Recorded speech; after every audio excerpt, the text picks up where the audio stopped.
Ассалому алейкум ба ҳама мардуми муҳоҷир, ба ҳама мардуми тоҷик.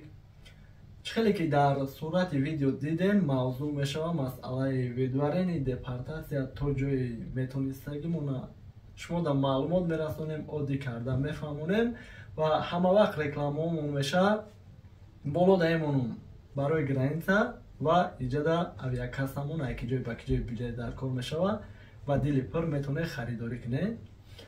خب پیش این مسئله را گفتن یا کمی گفتن یاد دارم که ویدیو کردم در مسئله پتنت که ای همین روز بگیم قانون به کار میداره که نفرهایی که مدت 2 ماه دا اویدملین نمیکنن میتونن پتنت هاشون انولیر کنن. بعدا بعضی کامنتاری ها شد که وای ما میکنیم مردم هم میترسونن. نه، مقصد ما هم رکلاممون هم شما را خبردار کردن که به اهمیتی نکنین و پتنت هاتون انولیر نشود.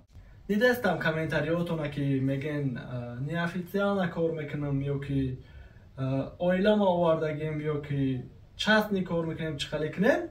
ای همین روز با کار میداره و بگیم شناس های من که پتنت میکنن انشالله ای وارا میپرسیم و کافتکاب داریم همشه یک ویدیو دیگر ده انشالله شما دا معلومات میرسونیم. خب سر میکنیم موضوع را. 25 دکبر سال 2023 قانون به امضا رسید در مسئله ویدورینی. بشکل بگم که ویدورینی و دپورتاتسیا عیبین گرفتگی نیستند و ایجاد ورقهاش مانده میگیرم. بگیم قانون اگر خوانده شود بهترین میشود و خودم عادی کردن میفهمونم. یعنی پیش به هر یک سبب های خورد میگرفتن ویدورینی میکردن، حتی یکم بار میقبیدن هم 5000 اشتراف میکردن هم ویدیوارینی میکردن. همین را عیبین گرفتن که برای سبب های خورد ویدیوارینی نکنن.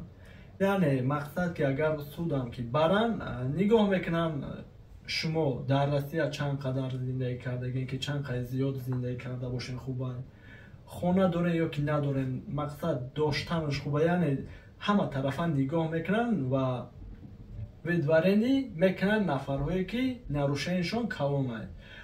دیگرهاش بگیم ای 40 تا 50 هزار روبل اشتراف و یا 150-200 ساعت کار میمونن. خب من یک بار میخونم با روسیشا انشاءالله که میفهمم. Судья может заменить выдворение штрафом, учитывая отношение к уплате налогов, наличие жилья, законопослушное поведение иностранного гражданина или лиц без гражданства, его семейное положение, продолжительность жизни в РФ, род деятельности и другие обстоятельства. خب همه میخونیم خیلی انشاءالله که فهمونده تونستگیم و اگر سوال ها باشه در کامنتار یا نویسه حرکت میکنیم. در ویدیوی آینده شما در معلومات رسانیم. باقی پناه الله خودتون احتیاط کنیم. میندار مرحمت باشه.